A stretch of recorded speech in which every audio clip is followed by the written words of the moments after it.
So just to let the attendees know, we're going to get started here in just a few minutes. Give a little more time for everybody to get logged in.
So thanks everybody for logging in. We're going to wait just a couple more minutes and make sure everybody has a chance to get logged in, and then we'll get started.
So we're still getting attendees coming in, so we'll give it just a few more minutes. But thanks everybody for logging in. And yeah, just sit tight.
All right, it looks like our attendees have leveled off, so I think we'll go ahead and get started.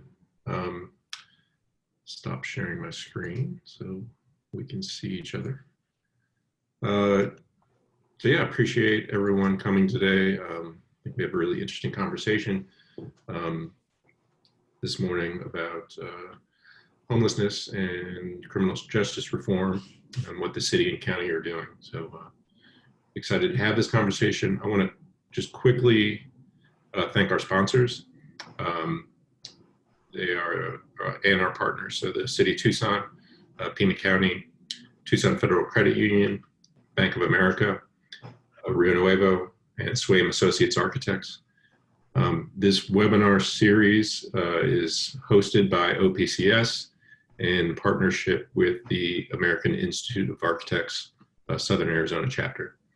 So we are, we're excited to have everyone here today and to have our panelists discuss these very important topics.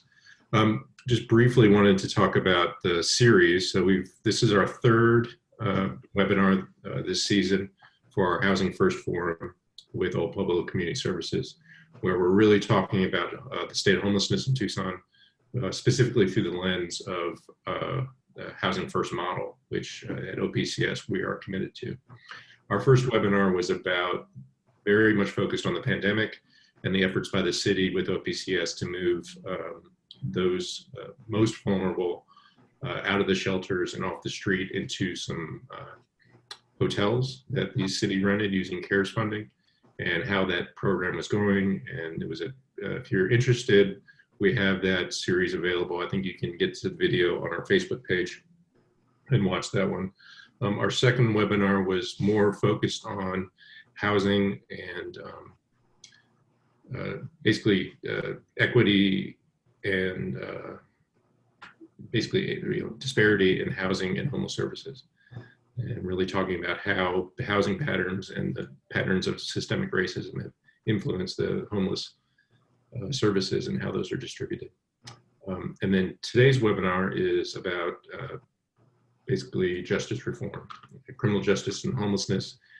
As people go in and out of the criminal justice system, how they're treated and how we're changing the way these systems work to better serve those people that are at high risk. So some brief introductions. So I am Michael Becker. I'm a principal with Swaim Associates Architects. I'm also the board chair of OPCS. With us today is Wendy Peterson. She's the Assistant County Administrator for Justice and Law, Criminal Justice Reform Unit with Pima County. We have Kevin Hall, Assistant Chief with the Tucson Police Department. Alex Martinez was supposed to be with us today. He's the Program Director for the Housing First program at Pima County. Unfortunately, he was unable to make it. So we're sorry that Alex couldn't join us. And then we also have Tom Litwicki, the CEO of OPCS. So they'll be our panelists today.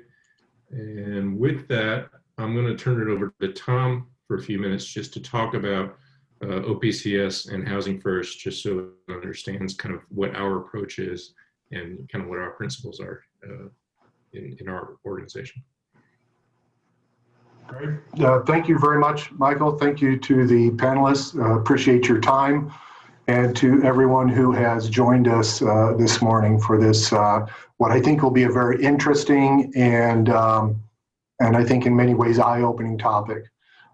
So Housing First is a revolutionary housing model that recognizes the overwhelming evidence that the most effective, the least costly, and the most humane solution to homelessness, big surprise, is housing. One of the first things I heard when I came into this position 6 years ago was this radical idea that the solution to homelessness is housing. So access to stable housing and supports are needed to remain in housing, and is the first step in resolving a homeless condition.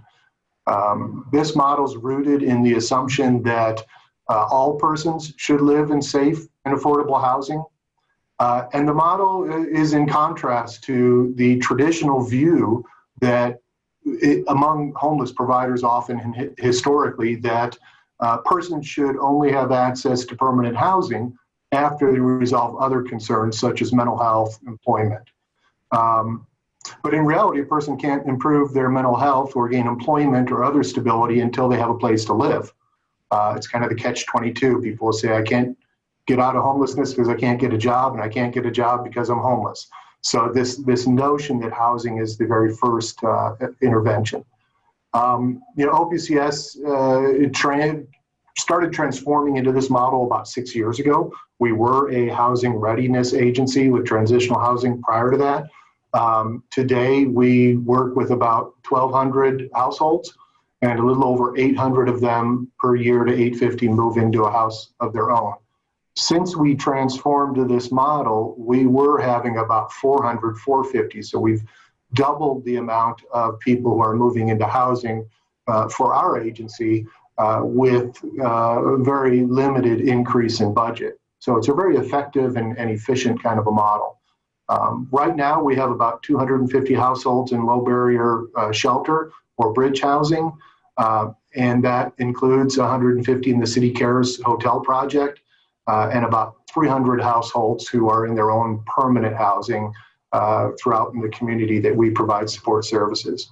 So OPCS is about taking that housing first and infusing it into our outreach, and then from our outreach into providing bridge housing with low barriers as quickly as possible to people who are at high need and high risk in the community, and then navigating them aggressively and assertively to get them into permanent housing and then try and prevent eviction. So it's this really kind of a pathway to overall reduce homelessness. We firmly believe that chronic homelessness, this chronic cycle of homelessness, is a solvable problem, and that we have the resources to make significant dents in it, and maybe with some more resources, we could actually end chronic homelessness in Tucson as a community. We're not perfect. The housing first model is can sometimes be a hard bar to espouse to, but for us, that's our North Star. So thanks. Great. Thanks, Tom. So we have our panelists today. I'm going to let each of them speak for a little bit about the city and the county and the current approach to criminal justice reform and some of the kind of highlights of what they're doing. And then we're going to have a panel discussion to kind of dig into some of these issues a little bit deeper. So I'll go ahead and turn it over to Wendy, if you'd like to just, fill us in on kind of what you're up to. Sure. As I mentioned last week when we were preparing for this, the work that we're doing in the County Administrator's Criminal Justice Reform Unit is by far the most fulfilling work that I have been associated with in my professional career. On many different levels, I just believe that the stars have aligned, and we have reached a critical point in our nation and certainly in our community where homelessness is no longer something that we can turn away from and instead have to meet head on. And this dovetails very nicely for us in the Criminal Justice Reform Unit, because we are tasked with looking at reducing our jail population via our MacArthur Foundation grants that we've received for their Safety and Justice Challenge. We are entering our third cycle of grants. We received $1.5 million the first year, the second year $1.8 million, and we just submitted our application for this third grant cycle. But the point of the MacArthur grants is to look or try to get America to rethink the way we look at jails and to safely reduce our jail population, particularly through a lens of racial and ethnic disparities and disproportionalities, which is kind of a mouthful, but if you think about it, it really is, sets out what is wrong with our communities in treating homelessness and also avoiding recidivism in the jails. So we, in December of 2017, Chuck Huckleberry, our county administrator, asked me to form the Criminal Justice Reform Unit, and started small, as you can imagine, but we received, obviously we had already received our MacArthur grant, but we started developing programs and initiatives that further the idea of lowering the jail population. So in 2014, which is when we started looking, and before my time, we started looking at a MacArthur grant, the jail population was nearing its full capacity of 2,300 people. And the choice was, do we build a new jail, which would cost taxpayer money, or do we start implementing decisions and programs that will help reduce the jail population? Obviously, we went the second route. We have obtained a grant from SAMHSA for a program called You Matter that helps, and Chief Hall can talk more about this probably, that works with the Tucson Police Department to deflect low-level offenders from going to jail and instead going into treatment where really they belong. So we have programs associated with that. We also have a program called the Jail Population Review Committee that meets once a week that seeks to try to release early and safely folks with low-level felonies who can be released back into the general public so that they can keep their homes, they can keep their families together, they can keep their jobs, and ultimately, hopefully, turn them into tax-paying citizens for Pima County. So we've got a number of different programs about this, and they all sort of interconnect, but one of the probably most effective or immediately effective programs is our Housing First program. And we work closely with our partner in OPCS. We've got an evaluator who is from the RAND Corporation who is evaluating the project. We are in the second year of a 2-year pilot program, and we're heading towards really trying to get together a sustainability plan so that we can keep this program going and help out the folks in Pima County who need safe and stable housing, keep their families together. And the criteria for Housing First, or at least our program, is 2 or more incarcerations in the Pima County Adult Detention Complex within the previous 12 months, and someone who either has or both a substance abuse or a mental health problem, and is experiencing any type of homelessness. That would include couch surfing, for example. The program is quite successful. As of yesterday, we had 106 people who are now in safe, secure housing. One of the elements that I think is especially helpful is people can bring their families with them, and they can bring their animals with them too. So it's a unique program that has been working very well here in Pima County. Yeah, great. Thank you very much, Wendy. Thank you. Just a point of clarification, I'm not sure everyone understands the relationship between Tucson Police Department and the Pima County justice system, is that the city of Tucson does not have any jails. They do short-term holding only in the substations. And if someone needs to be incarcerated, then they are transferred to Pima County to go into the jail system. And Right. we're not talking specifically about the prison system today, No. but I know Tom has some history in the prison system, so we can shed a little bit of light on that. Okay. He worked for the prison system. He wasn't he wasn't a prisoner. But I just want to, just for the audience, just clarify kind of the relationship between what the county does and what the city does. So Chief Hall, if you want to speak for a few minutes about kind of the city's efforts. Sure. Thanks, Michael, and thank you everybody for joining us this morning. I just wanted to go through very quickly what the Tucson Police Department is doing in this space, what we hope to continue doing in the future, and maybe even expanding on with our collaborations and partnerships with community members. So we started, I guess the best starting point is our mental health support unit, or our, what we call MIST, our mental health support team. That started back in 2014. It has grown as we've seen the need. That team has grown and expanded to address people in crisis and mental health issues in the community, trying to destigmatize mental health, decriminalize mental health, and divert folks who are in crisis and who are suffering from mental health episodes that involve police, to divert them away from incarceration or arrest and to other areas such as the crisis response center or service providers in the community. As this team evolved, we quickly saw a sort of a blending of substance use disorders and substance misuse with a lot of our mental health folks, particularly the ones that we see over and over. So the next logical step is we built a team that we now call SIRT, Substance Use Response Team.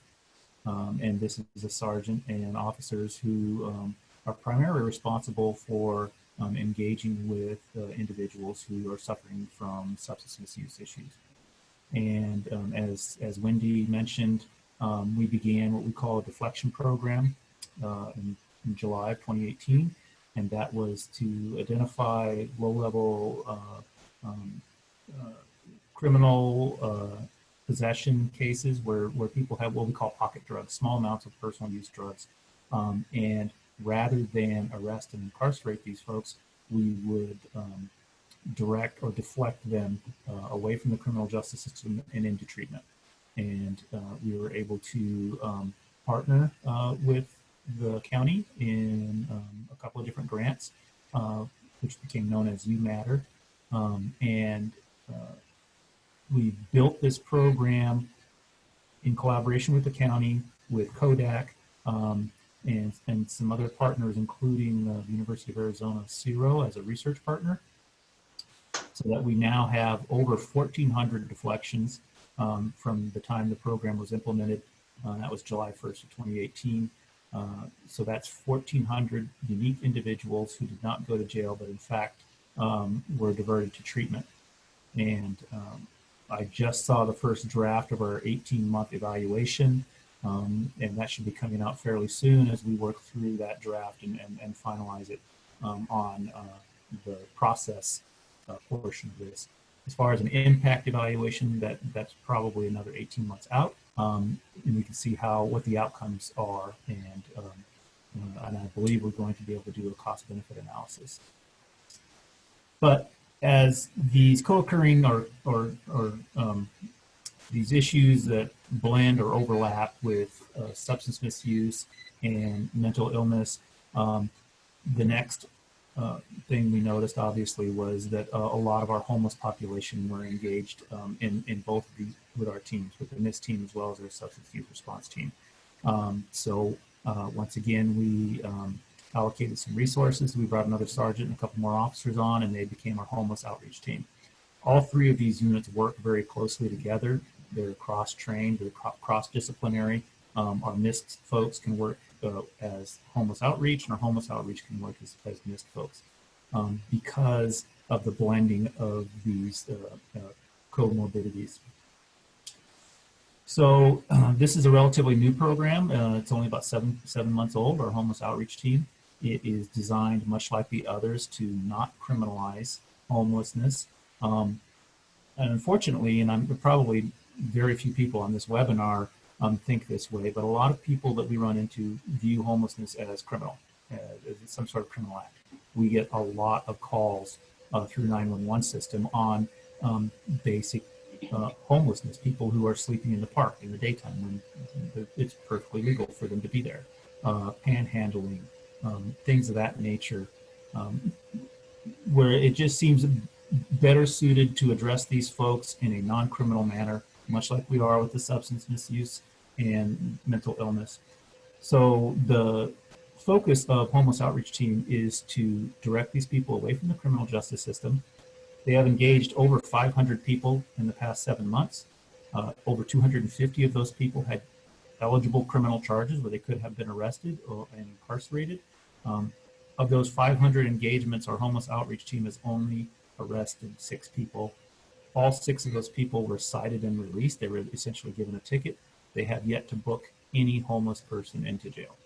And that's something they're very proud of, and they will continue to do, unless, of course, it's a violent offense or there's a danger to community safety. But quite frankly, the homeless population rarely presents that danger. And that's part of what this team does, along with this team with mental illness, along with the CERT team with substance misuse, is to destigmatize what the community views these populations as, and to bring a human face to the struggles that these folks undergo. And a lot of folks will say, well, that's not really our arena of expertise, and that's not what we should be doing. There's an element of that where I would agree. Police should not be doing that, but I would say modern day policing is in fact all about community problem solving, and far less about law enforcement. Very little of what police officers do involve enforcing laws. The vast majority of their time, they are solving community problems, and these are big problems for the community that sort of spiral out of control. And so the other thing that the homeless outreach team along those lines is doing is not only are they reacting to homeless camps, trying to engage folks in services, and trying to get people into housing, they're also looking at ways to prevent homelessness. So not only are they trying to solve homelessness, which I think everybody here agrees is solvable with the right resources and the right focus, but also looking at how we can prevent this. And I think the city's doing a really good job, and the county is doing a really good job at looking down the road at rental housing subsidies, eviction prevention strategies, community-based services that are focused on mental health or substance misuse or co-occurring disorders. And Tom really hit the nail on the head. I think we're all in agreement that housing first model with permanent supportive housing to stabilize folks first in housing, and then work on all their other issues is the way to go, and we're completely on board with that. So that's a very quick summary of what the police department is doing and what we hope to expand on and continue doing to assist a very vulnerable and marginalized population. Great, thanks, Chief. I know, when we started having this conversation to put on this webinar, I wasn't aware of all the programs that are happening within both the city and the county, the diversion programs and the assistance programs. So it was really enlightening to me, and hopefully the attendees today will kind of get the same sense. As we move forward through the panel discussion, if you have questions, go ahead and put them in the Q&A box, and if something is relevant in the conversation, we'll go ahead and bring it up, or we'll hold them till the end. So we're going to have just talk about a variety of subjects here for the next about 40 minutes, and then we'll switch over to just a straight out question and answer period. I want to start off with Tom. Actually, I know you and I have had some conversations about the kind of history, almost kind of how we got here. In a lot of communities, our jails and prisons are de facto mental health institutions. And oftentimes, as Chief Hall was saying, our frontline, police officers end up having to be social workers and mental health workers, and have a pretty broad experience to be able to handle some of these issues. So I know if you could talk just for a few minutes about the history of, kind of how it wasn't always this way in our country. We used to have a public mental health system that a lot of these people would have been served by. So if you can talk for just a few minutes about that. Sure, you bet. So, for me, in kind of my awareness of this, in the 1980s, I was living in Phoenix, and at 1986, I joined corrections, state corrections. And we kind of had these 3 things all happening at once. And of course, I was like 20 years old, so I wasn't aware of any of these. But these 3 things were kind of happening. One being this, I think a lot of people can relate to this deinstitutionalization for mental health. 70 years ago now, and moving to community health, which is a good idea, but of course the community wasn't prepared for that. And frankly, we used to blame community mental health a lot, but when it comes down to it, we had never done that before. So it's not like there was something even to kind of let down or not do right. There was no model to be able to work with folks with serious mental illness in the community and outside of institutions. And then at the same time, when I started in corrections, it was not lost on me that I was lucky to have a good job. We had recession, and at the same time, we had the war on drugs. And when you put this all together, you ended up with kind of a perfect storm. Mm-hmm. And you saw with that policing in poor communities go up because crime was going up, and this kind of cyclical kind of experience. And then people came into prison, and we saw the prison population boom. We saw jail populations boom, which then kind of meant crime must be up, which means we need more police, and it just starts cycling and cycling. And then with that, there are certainly people who, in this kind of a system, learn their lesson and go to prison once, get out of prison or jail, whatever, and that's it. They say, hey, I got that figured out. I know I can't do that anymore. But what started happening was these repeat offenders or repeat customers kept coming back and back into the jail and the prison. And this became this population with severe mental illness and addictions. And neither of those systems were designed to be addiction treatment centers or to be mental health clinics. And of course, then it makes sense that as people were going out and as people get older, they end up in our communities then becoming homeless because they have less and less of that social support, because certainly jail and prison isn't going to increase or improve family support.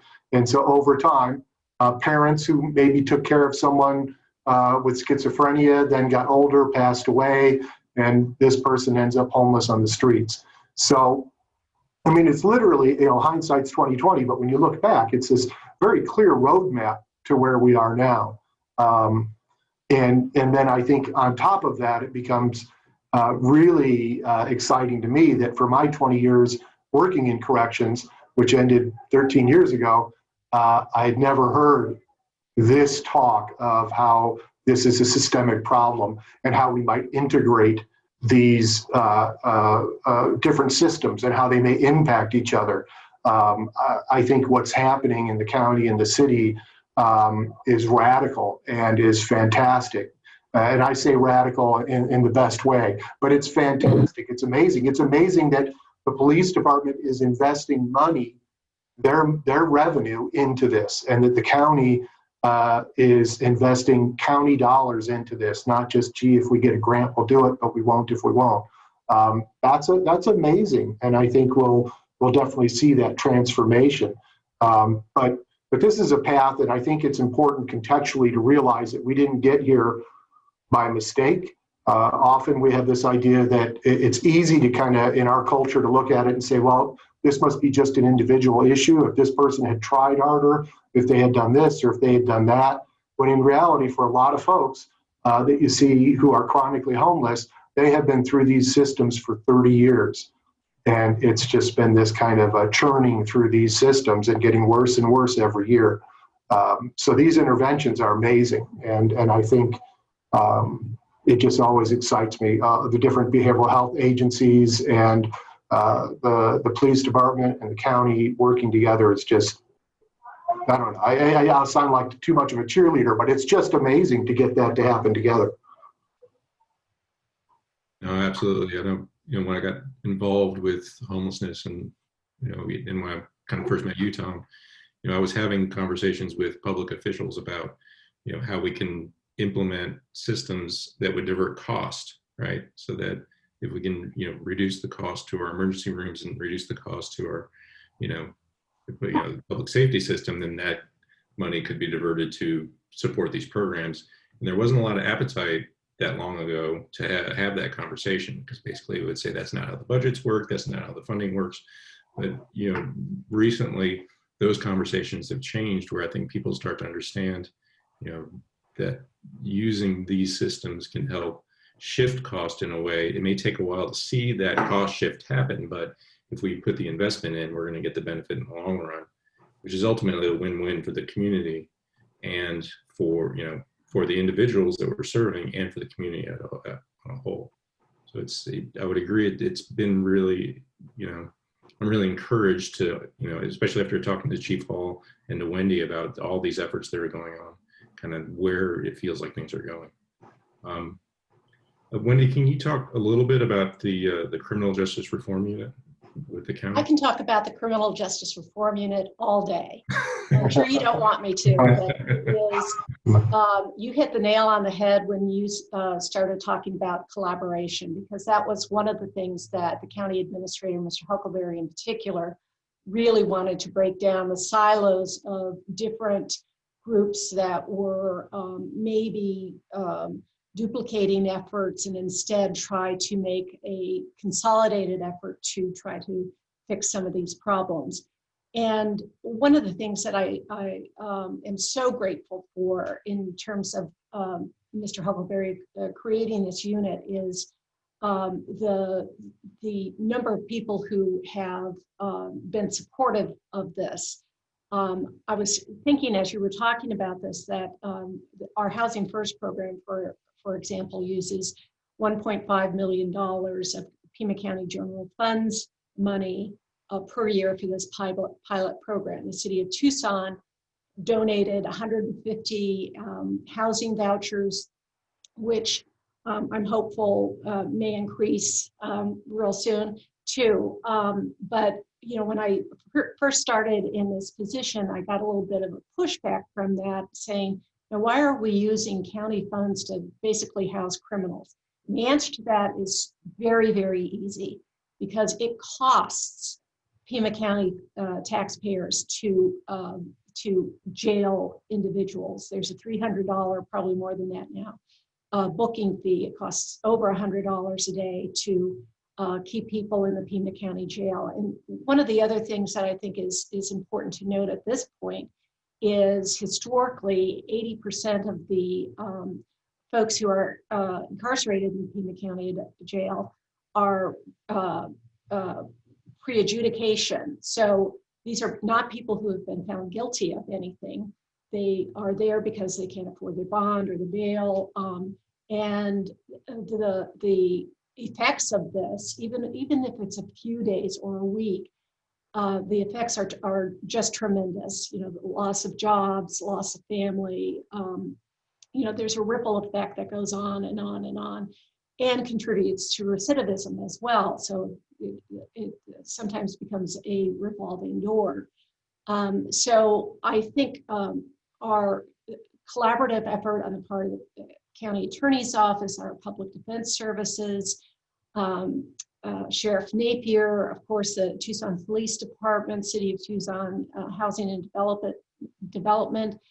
We've all decided that this is a, you know, as Tom or someone said, you know, it is a resolvable problem. So we invest the money up front, and as I mentioned in my introductory remarks, Housing First in particular is headed towards a sustainability plan.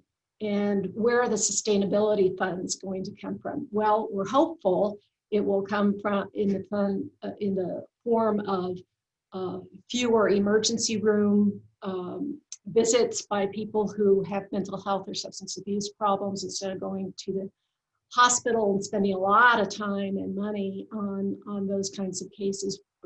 We're, you know, connection with our deflection efforts from TPD and in our jail population review committee, we're pulling in people into treatment services that they should get all along. And I guess I want to make sure that I make it clear to folks that the Pima County Adult Detention Complex has mental health facilities, et cetera, but sometimes it's not where those people, a lot of times it's not where those people belong. So that the reduction of the jail population, as I said, stemmed initially from our MacArthur grant that we received, but we realized that we needed more and more programs to address other issues that can lead to homelessness, can lead to recidivism. Right now, our criminal justice reform unit is made up of 6 full-time county employees, including a jail population coordinator, which was, we stole that idea from some other MacArthur jurisdiction, but this is a person, Mike Stieber, who had been a corrections officer like you, Tom, for 20 years. And this is somebody who is very data informed and knows who is in the Pima County Jail at any one time, prepares reports. You know, our functions are really, excuse me, data focused. We have a data coordinator that works with us, and we have folks who are running some of our other programs. Excuse me, I'm sorry. In addition to that, we have 3 part-time grant-funded employees who are being funded by the MacArthur Foundation. These folks are focusing on the racial and ethnic disparities and disproportionalities, or RED, that I talked to you about before, but we have a tribal engagement specialist. So a member of the Tohono O'odham tribe is our tribal engagement specialist, and trying to engage the 2 nations that are either adjacent to or surrounded by the city of Tucson into criminal justice reform efforts as well. We have a program that we're starting in the next couple of weeks called HEAT. The acronym, unfortunately, I can never remember, but it focuses on youngish African-American males in a mentorship type program. It's a very extensive, intensive training program, and it's a train the trainer kind of thing, and we're hopeful that the folks who do this can go out into the community and continue on with some of the efforts that this group is providing. We have a community collaborative that's got started as a result of the MacArthur Foundation, which is made up of 33 people, some from public agencies, but a lot from just community members, including pastors. We've got formerly incarcerated folks. And unfortunately, due to the pandemic, our efforts for our community collaborative pretty much stopped because we were meeting in person at the time. And of course, it's not what we want to do, but we just hired another person through the MacArthur grant to run these programs, and some of which are the community action teams, and that will focus on racial and ethnic issues, and will focus on reentry back into society. In fact, we were going to have a reentry conference at the Doubletree in April. Of course, that had to be put on hold because of the pandemic, but it was going to be a conference where formerly incarcerated people would talk and address these groups, and try to set people up with providers that can help people with housing and employment, and all of the kinds of things that people need when they get out of incarceration.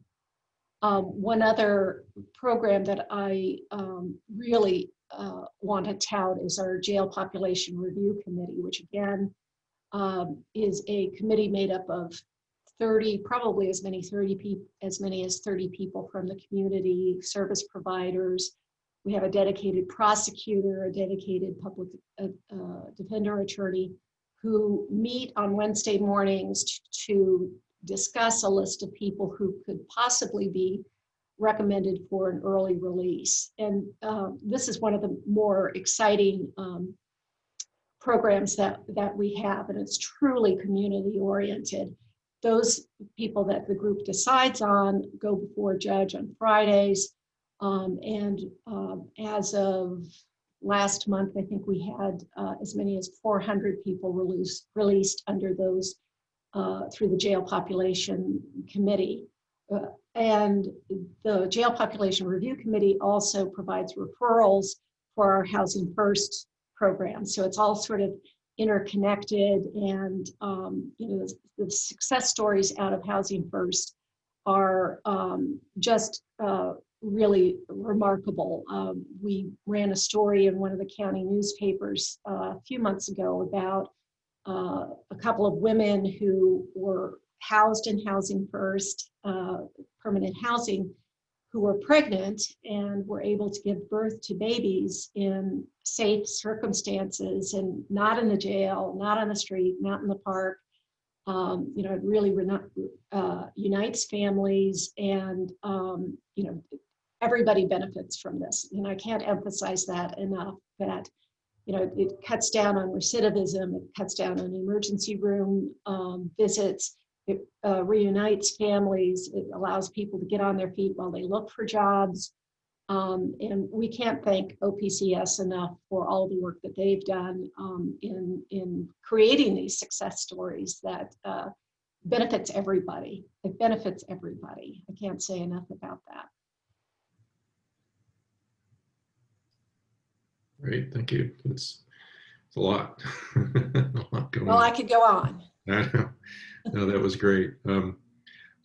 Maybe sort of coming off of that, if we could talk for a few minutes, just to give the attendees a little bit of context in terms of the people that are exiting jail. What are some of the challenges that they're facing, and this could be Tom as well. How does the Housing First pilot program sort of help address some of those challenges?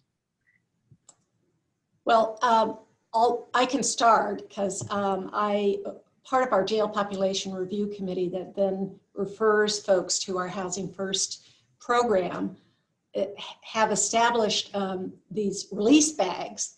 So we have these tote bags that contain information about, in Spanish and English, information about COVID, information about how to safely social distance, information regarding where to get help in terms of looking for jobs, in addition to providing masks, hand sanitizer. So these are all in these, what we refer to as release bags for these folks who are coming out of the jail as a result of the jail population review committee, who also may end up in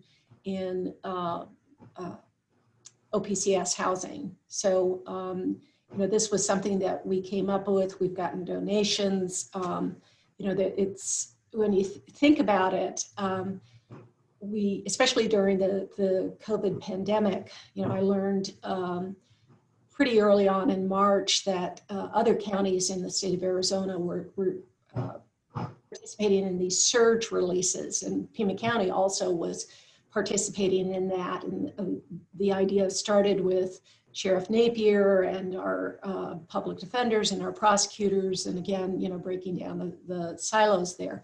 But when we first started, it occurred to me, I called one of the folks in the county jail where these releases were taking place, and I said, well, what are you doing about the folks that are being released? Are you testing them? Are you giving them masks? Basically wanting to get at a little outline so that we could incorporate those things here in Pima County. And to my surprise, the response was nothing. I got an order from the judge to release these people. They're released. And here in Pima County, we just could not do that. We were able to determine from that the lists that were prepared by our prosecutors and public defenders how many people were actually homeless, didn't have a place to go to. And my director of reform initiatives, Kate Besley, who has had decades of experience in this kind of thing, found a place for each one of those people who were released as a result of the surge release during the beginning of the pandemic, and found a place for them to live. And, I'm so proud of her and our group for doing that, because not everybody's doing it. Yeah, it's interesting. It's very interesting how different places handle that. I know working in state corrections, when people were released, you weren't sure when you were going to get released, because people have potentially early releases. So you weren't sure exactly when. It could be anywhere in a 90-day window. And so people were often not very well prepared for the release when it happens. And then, once you deal with the initial, how do I get out? Where do I go? Do I have transportation? All these kinds of things. Very quickly, our experience working with people who are released is that they're worried about the same two things that that everyone's concerned about for survival, and that's housing and income. And so how will I get money, and how will I be able to sleep and lock a door behind me at night? And that makes sense. And a lot of times in our systems, as I mentioned, these kind of readiness systems versus housing first, that was kind of like put on the back burner. Well, don't worry about that. First deal with your addiction or something else. But people are worried about those two issues. And that's often where the two biggest barriers are. There are barriers to getting access to healthcare and services that naturally occur if you are poor and living in areas of poverty and such. Those naturally exist whether you're released from jail or prison or not. But then on top of it, when you talk about housing, clearly landlords, under HUD regulations are not supposed to not accept someone for a lease just because of their criminal history, but they certainly can find lots of other reasons, and getting someone a lease who has a criminal history is very difficult. The other one is, employment. If the economy is going gangbusters, people are in need, they start thinking outside the lines a bit and start saying, and there's been this push for hiring people and reentry, and that's been a very promising push. But as the economy goes down and there's more competition for jobs, you would expect that to kind of level out a bit and not be quite as much of a push. I suspect that's more driven by economic need than necessarily a desire for reform within a business or housing community. And so the staff at OPCS, those navigators, those case managers, that's really what they're about, is how can I develop relationships with landlords? How can I develop relationships with employees that when I say they should house this person, they should give this person a lease, they know I'm going to stand behind that. And that at 3 a.m. when something's wrong, or if this person hasn't been taking their medications, they have a serious mental illness and something is happening with neighbors, they know that we will get in our car 24/7 and go see what's going on. And that's the biggest barrier. Once that's dealt with, you start seeing people get into housing. I'm so proud of the group in Pima County Housing First that to get so many people into permanent housing, because that's what we've definitely learned that it takes. If the relationship is there with landlords, and if we show up when there's problems, you can get landlords on board. They're happy to do it. But if they're just dumped there and no one follows up with problems, and then the landlord has to go through an eviction process, yeah, next time you come looking for a unit, they probably don't have one. So it's a real relationship builder.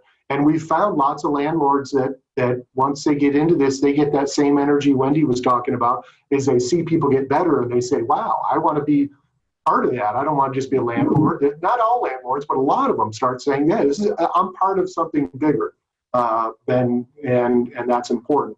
But they can't do it alone. It's all about these relationships. And without those things, I think that's just, if you don't have housing and if you can't get income, if you have criminal ways to get income, you're probably going to go back to those ways. I mean, I think that's going to be pretty likely. So the impact of that, I think, is great. Michael, one other effort I would like to share with the group and the folks who have tuned in is that if Alex Martinez were here, who's our Housing First program coordinator, he would tell you about the legislation he is drafting to discuss the time period for evictions, because here in Arizona, there's a very short time period from when somebody's served to when they actually have to attend a hearing, which is about 5 or 6 days. There are other jurisdictions, other states in the nation where it can be as long as 21 days, 30 days. And I read in the paper, I'm sure most of you did too, about this absolutely heartbreaking story about a math teacher from, I can't remember if it was a junior high or high school, whose family was evicted, and he ended up teaching his classes from a parking lot in Walmart. And again, if there were a longer time period from the time that man and his family were served and when he had to go for the hearing, I think maybe he could have benefited from that. And I think a lot of people could too. So We're proposing that, which is going to go into a package of other criminal justice reform legislation from all folks in the county to the county administrator in mid-October, and then hopefully go up to the legislature. That's a great program, because obviously, in the pandemic with the economic stress a lot of families are feeling, Right. what we can do to keep people from entering homelessness, that's probably the first thing we need to be doing. Right. To really stem the problem. I think Chief Hall, I know, we're talking about as people come out of the prison or the jail system, but I think in terms of the other end of the criminal justice loop, your officers are probably the first people that are really going to interact with some of our clients, and really people that are in distress. And I know under the leadership of Chief Magnus, the Tucson Police Department has expanded the community policing policies. You talked about the MIST team and the homeless outreach team. I know that there's also been discussion at Mayor and Council about the community safety pilot program. So I don't know if you could talk a little bit about sort of your experience and how your officers face these kind of challenges with this homeless population, and then what this pilot program, how it may affect kind of how you're doing business. Sure. I think we've done a pretty good job. It's an iterative process of continually training the officers and getting them to understand. First it was mental illness, and it continues to be mental illness. Getting them to understand that this is a disease. The same with substance misuse, that this is a neurological disease that they suffer from, much like hypertension. And it can be controlled, particularly with opioids. It can be controlled through medication. And there are a host of recovery stories out there. In fact, we employ peer support specialists through a grant, through the UMATTR grant with the county, who are in recovery, and they're working alongside the police officers, going out and doing outreach. And these are convicted felons, some of them, and they have probably the best story for the officers to hear on how they went from being homeless, living in a park or a wash, and suffering from substance misuse, and now they are working alongside police officers, helping to address this problem. So that sort of cross-pollination of culture and thought process is extraordinarily valuable for the officers, and we, I'll be frank, we leverage that. We have them talk to groups of officers all the time. We have them engage with officers, but this is such a huge problem that it impacts all facets of the community, including police officers. There are police officers who have family members who are homeless or living on the streets of Tucson. We have police officers who have family members who are suffering from substance abuse and mental illness. So it's so ubiquitous that it impacts every facet of the community, and police officers are not immune to that. But that's a continuing process of engaging them, and going down the road of the evidence-based strategies that we're trying to employ, and the science that's behind them. At the same time, Mayor and Council, they recognize that we're asking way too much of police officers these days. As our staffing constricts, and it is, and we're continually trying to handle all of these different social problems as well as criminal problems. And let's face it, social problems generally are at the foundation of criminal problems. They are the social determinants of crime generally. So they recognize that perhaps there's a better way to handle these problems through social workers, through social service providers, through the integration of data and services, that we could probably not respond, and we, meaning the police, to some of these calls, and this population would be better served through folks who are better trained to handle these types of calls. That's what the Community Safety Pilot Project is about, in part. It's still very nebulous. The direction was given, and now we're trying to figure out how to operationalize that.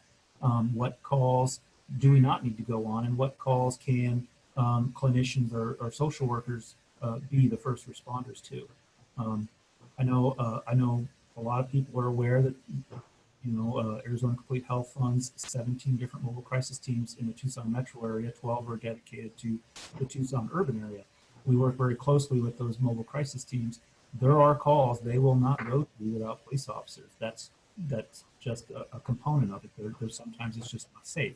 There are also a lot of calls they go to that we never even see or are aware of, and that's how the process works.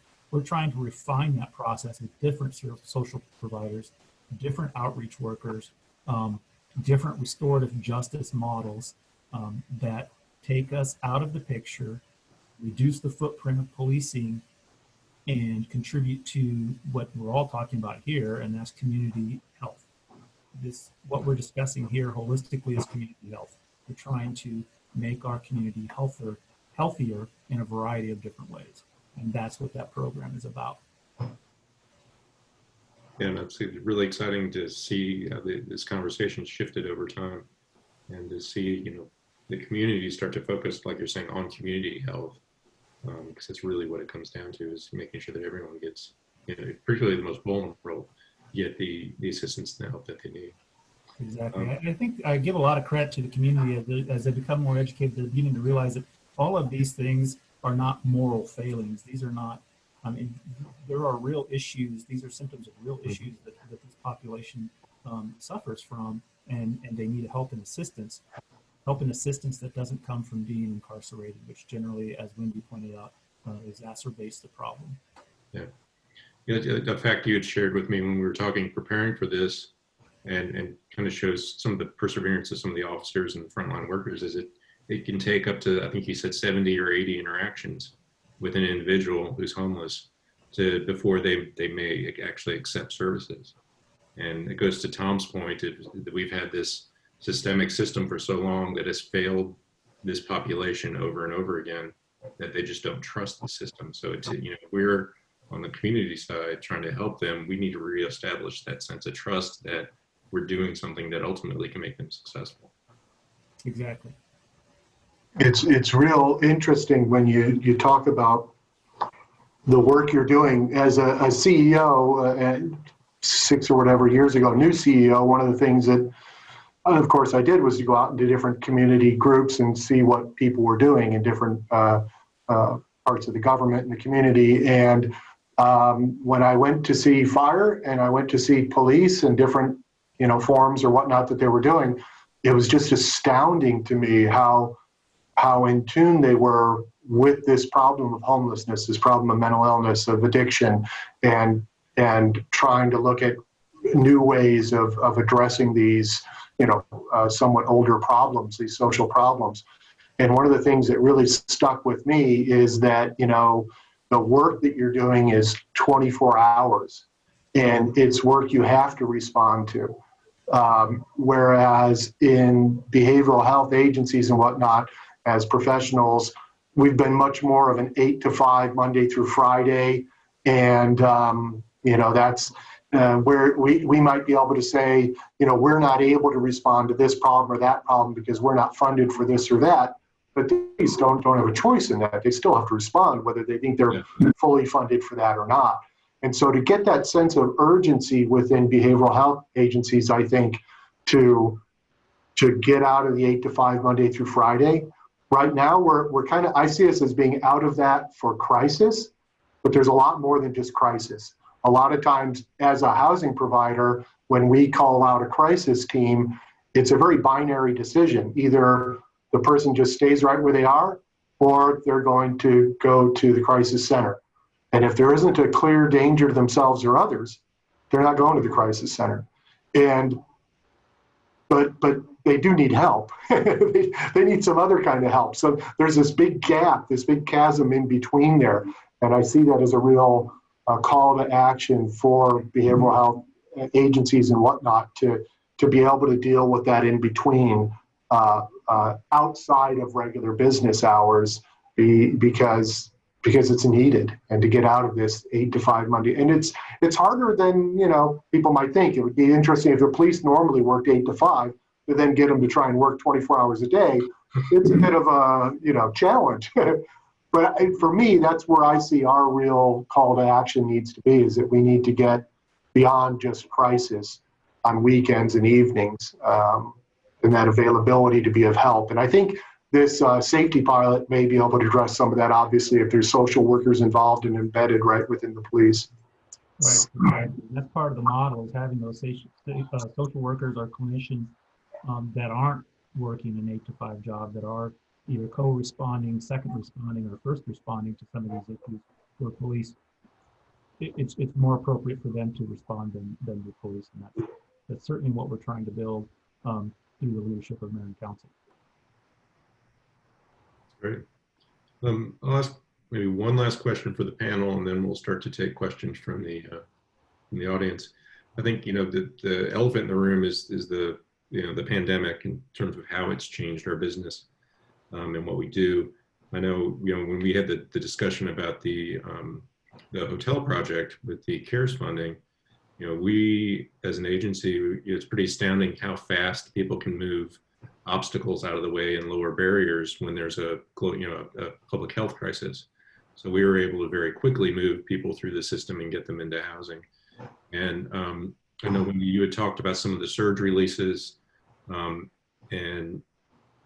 I'm sure Chief Hall from TBD side, you've been having to change some of your policies and procedures to work in the pandemic. I think one, it's kind of a two-part question. What are some of those things you've had to do? And again, from the hotel project, there seemed to be potentially some silver linings in the fact that we realized we can get rid of some of this bureaucracy and the system isn't going to fall apart.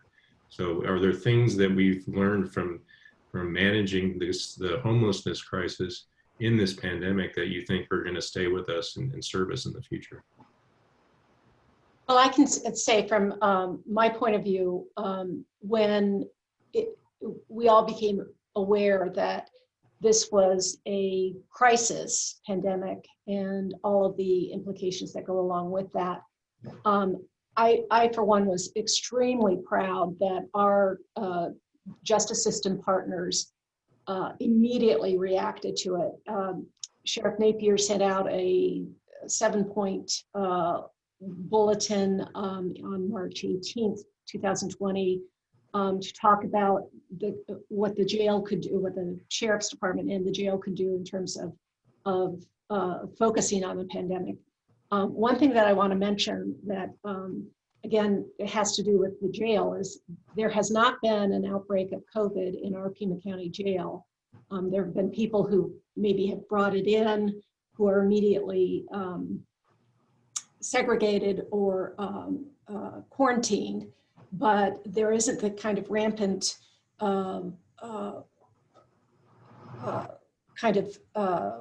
problem that you see in, for example, our state prisons. So that's something that the jail is justifiably proud of in terms of how they've handled the pandemic just within the physical structure of the jail. But also, after this became clear, we created a sub-work group of our Justice Coordinating Council of people who wanted to express ideas and avenues to go down in terms of trying to keep the jail population down. We had a low of our Pima County Jail on May 15th, which was 1303. And if you'll remember, when I first started talking about this, our high was something along the lines of 2177. So to reduce the jail population to that was really remarkable. And this took, Barbara Lawal's office recommending, not charging low-level possession crimes, et cetera, TBD being involved in that too. We had ideas from the public defender's office. As I mentioned, when we did have the surge release, we did not allow those folks to just willy-nilly leave the jail. We wanted to make sure that they were prepared because some of them had gone in before the pandemic really erupted. So they needed information. They needed a place to go. They needed to know about hand washing and hand sanitizers and to wear the masks. In fact, my husband and I, for a while there, were making the masks that were going into the release packets. And some of them were pretty cool with Star Wars characters, et cetera, even though I know nothing about Star Wars. But in any event, we put these release packets together and bus passes and how to get an ID, just because we didn't want those folks to be released from the jail and then just go back into a homeless camp where they could quite possibly contract the virus that way. So, we really planned ahead, and it was really a wonderful example of collaboration on all of our members of our justice system across Pima County. Yeah, it truly was a collaboration. So we came together pretty quickly with the county. We changed the way some of the officers always have discretion in most cases in when to make an arrest. We expanded the criteria for deflection and in fact asked that for simple possession charges, the officers, even if the individual is not appropriate for deflection, and quite frankly, a lot of times people reject it. They'd rather go to jail than go to treatment. They say they don't have a problem or they don't have an issue, or they just would rather just go to jail than deal with getting sick at treatment. But in any event, so we decided to what we call long form. So we would just write up a case report, but they wouldn't be arrested. The case report would sit on a detective's desk. So at some point in time in the future, when we're ready to start moving forward with trials, when the courts open up again, when the jail opens up again, when society opens up again, should the prosecutors decide they want to pursue these simple possession charges, they certainly could. So that reduced a lot of our in custody or people that we booked into jail right there. Misdemeanor warrants, we would advise people, we would give them information on how to get their warrants quashed, how to take care of their warrants without having to go to jail. A lot of different strategies like that, everything to keep people out of jail, which we saw as becoming a really dangerous COVID hotspot, that potential. And I think all of the neighboring law enforcement agencies really joined in together to get the jail population down. And I can certainly say for the city of Tucson, that did not come with an increase of crime, either property or violent crime. And that continues to right now. I was just sort of looking that up right now. So mandatory arrests, they still went to jail. People with violent offenses, they still went to jail. But all of those just quality of life, low level possession charges, they're all stacked waiting for when the courts open up again. And whether those get pursued or not, I don't know. Those are discussions we'll have later on. But the fact is, the impact on the community, at least as far as crime goes, is essentially nil. And in fact, it's gone down. It's really interesting how, as always, crisis can be give birth to great innovations. And it's just, for us, we've had to rethink what we do. I think anyone that was seriously doing a housing first model as a provider, was lucky in the sense that we weren't relying on two things.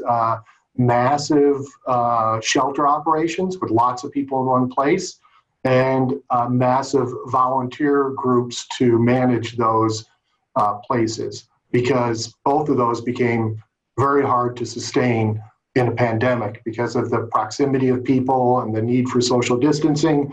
And then on top of that, anytime you have a large volunteer pool supporting your operations, they're going to be an older population, usually retirees, and they're not coming to a shelter of mass if that would be an unwise thing to do. So it really kind of was less challenging for us because we had apartments and we weren't relying on a large volunteer workforce. But you see things like the process.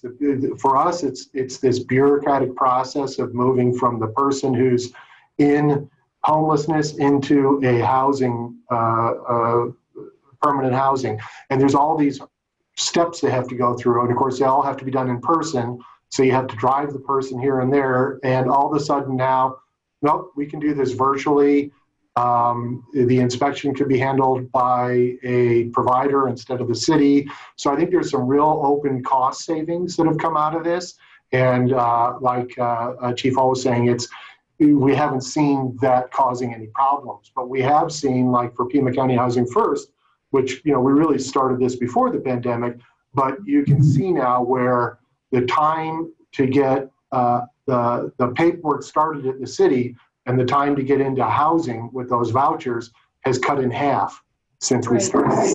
So there's this great, synergy that happens. I even think today, it's not lost on me that it forced people like myself and many others probably to use this kind of platform. And it forced me to get comfortable with it. And now we can put together a panel and be on this call and connect with a lot of people in a meaningful way, and then go about our day. Whereas in the past, it would have been travel, we would have had a space, we would have had costs involved, and then it's maybe coffee, maybe food. All of a sudden, for our Housing First forum, we had to go to this forum than we would have in our traditional format. And it forced us to get comfortable. And I've actually gotten to the point that I think I'm comfortable with this medium.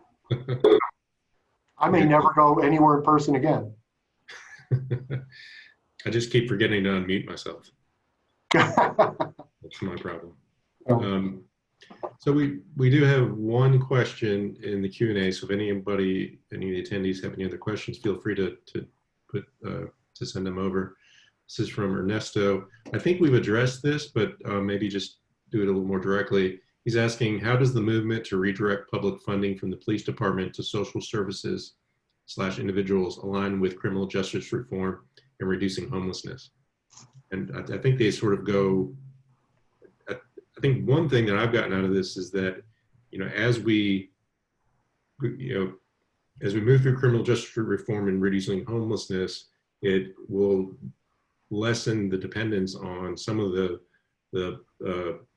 basically the police department services, and we can better use some of that funding to serve those people. But I don't know if there's any other thoughts. Yeah, I would agree to that. The other issue that I don't think gets a lot of attention is the fact that police departments and the Tucson Police Department is no different.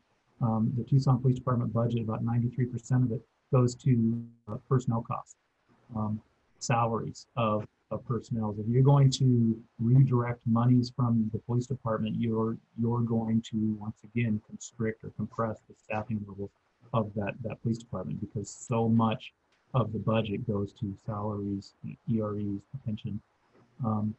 But that's not redirecting or refunding.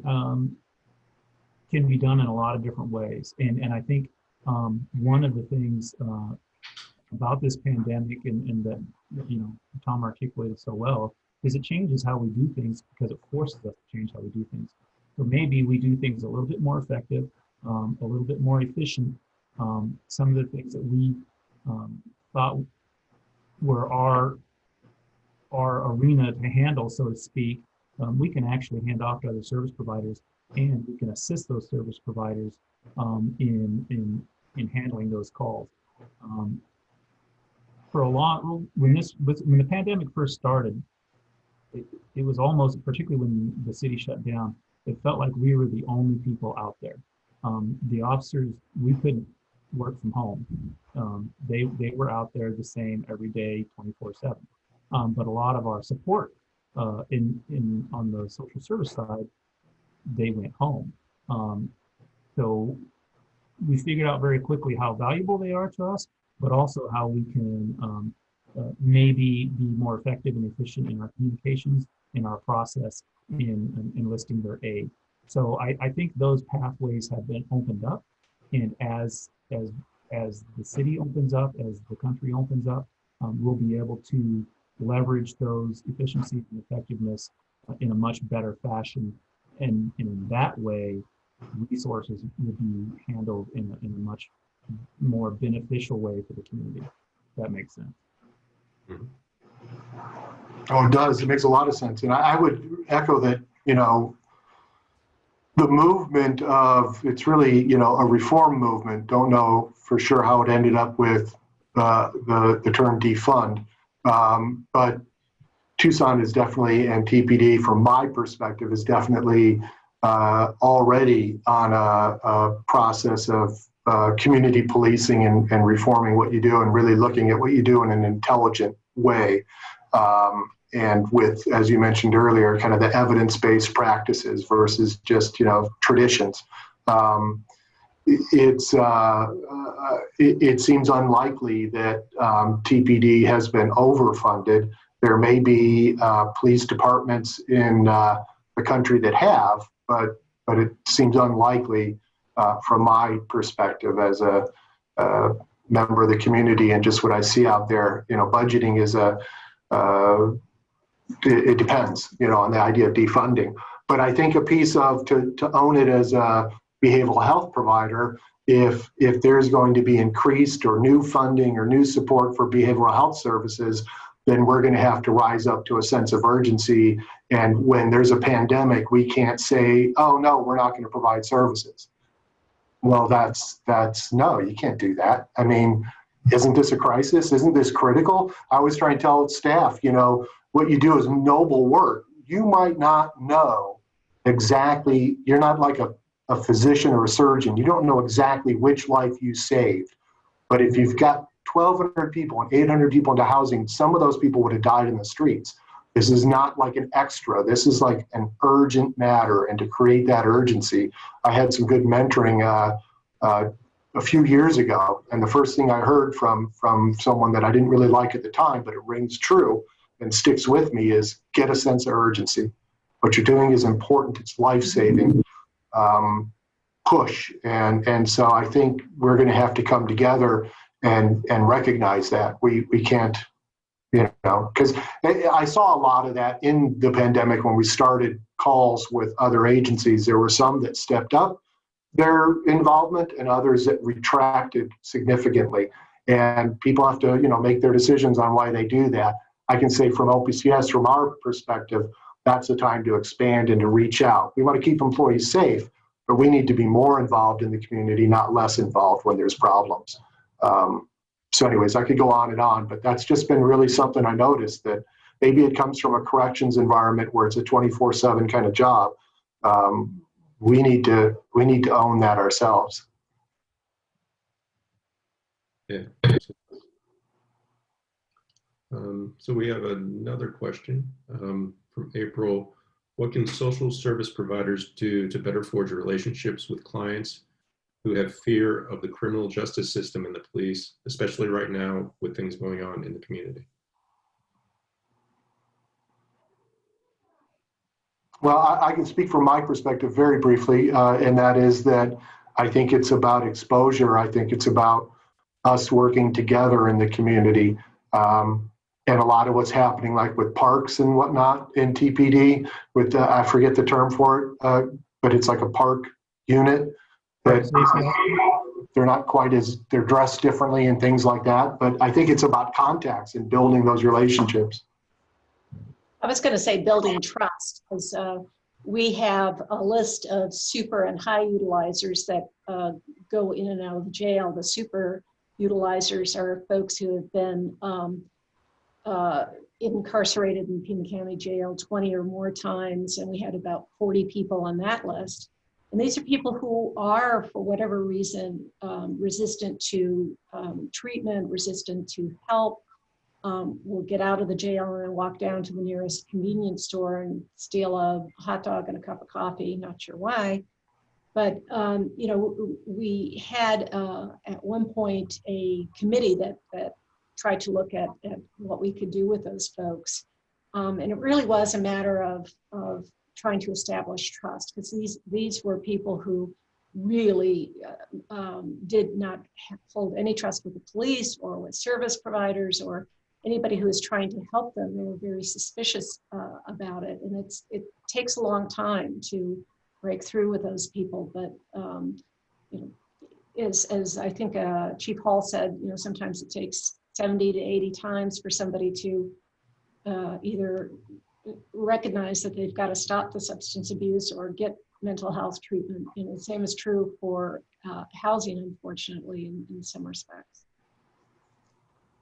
Yeah, I would just echo that. There's a lot of trust building. And unfortunately, it takes one negative interaction. Right. Erodes all, you know, the half dozen positive interactions that occurred before then. So sometimes we're our own worst enemy in that regard. But I think sincerely, I can say that in all of these interventions that we're trying and all of these strategies that we're employing to de-incarcerate these vulnerable populations, we truly have invested and will continue to invest in that. And we truly want to continue building our relationship with the service providers for just that reason. Right. You are the experts. You know far better than us. We're doing this out of necessity because we're out there engaging these folks all the time, 24/7. We really want to build those partnerships with all the service providers to leverage those relationships. Once again, I'll go back to increase the community health. I mean, I think we're all on the same page of where we want to go with this. And even so much, I mean, there are people who say the only time I want to see a police officer is I call 911. I'm fine with that. I'm perfectly fine with that. And if you don't want to engage with us, that again, we're fine with that. But at the same time, there are populations, the only attention they get are police attention. And it's up to us to make those positive interactions and positive interventions and make sure that they get the help and assistance they need with partnership with our social service providers. So I don't know much more I can say to that end other than we sincerely want to go down that road of de-incarceration and community treatment model. Yeah, and again, I know for TPD and for Chief Magnus, it's been a focus on developing the community policing policies, which is really ties into that idea of public health that you're talking about. I think at the end of the day, I think we all want to make sure the right people get the right kind of help, you know, when they're in crisis, so that, you know, as a community, we can be much healthier. So we're running short on time. I want to mention a couple of things, and then I'll let the panelists have a couple closing words if they like. There is one more question in the chat. It's talking about how we can control the rise in rent and moving costs. I think that's probably a subject for another webinar. So Tom and I will talk about that in terms of affordable housing and housing availability. But on that subject of additional webinars, we have another one coming up. We're going to be talking to Julia Orlando, who is the director of the Bergen County Housing, Health, and Human Services Center in New Jersey. They have implemented a housing first policy for quite some time and have gotten their community down to functional zero. So she's going to come talk to us about what we're doing and kind of what, you know, and talk about what they've been doing in relationship to the pandemic, how things have changed for them, and then what she sees that we're doing that's positive, and kind of give us some thoughts, some of her thoughts on what we can do better. So watch out for that webinar coming up. I am going to plug real quickly for OPCS that we are a tax credit nonprofit. So we can always use some money to help people. You know, we have our home fund, which we use as we put people into permanent housing. We use that money to buy them dishes or furniture, or, you know, just to help them create a real home and create a stable environment. So what this means is, as an individual, you can give us $400, or as a couple, you can give us $800. It is a 100% state tax credit. So when you file your state tax return, you will get a dollar for dollar tax credit back. So it basically costs you nothing other than you're just out your money for a couple months to file your taxes. So I encourage everyone, if you're able to please contribute to that. You know, we do a lot of things that we can't get any funding for. You know, nobody's going to pay for certain things, and actually reentry is one of those programs that's really, really difficult to fund. So any private funding and donations that we can get are a huge help to make sure that we can continue to fund these programs to help these vulnerable populations.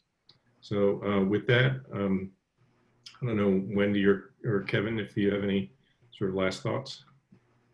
Sure, I'll go ahead. As we have been discussing this all morning, or the last, feels like all morning, but it leads me to, I guess, close with that we aren't going to give up. And we're probably not going to get another, after this next grant cycle, any more MacArthur funds. You know, some of the grants may dry up, you know, but when I've expressed that to the county administrator in particular, he says we've come too far to go back now.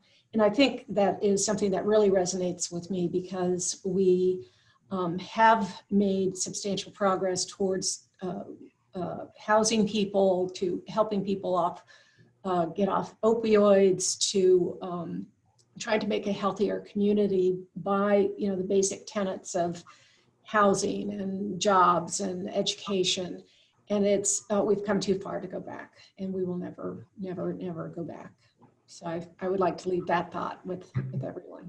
No, that's great. It's to have that commitment for the, Yes. Chief Hall. Yeah, I would just echo what Wendy just said, and that we're firmly committed to this, and a harm reduction, de-incarceration model, where absolutely there are people who need to be in jail, but there are also a lot of people who don't need to be in jail, and we need to do things a lot smarter and a lot more thoughtful moving forward, so we don't cause more harm than benefit to our community. Tom, any last thoughts?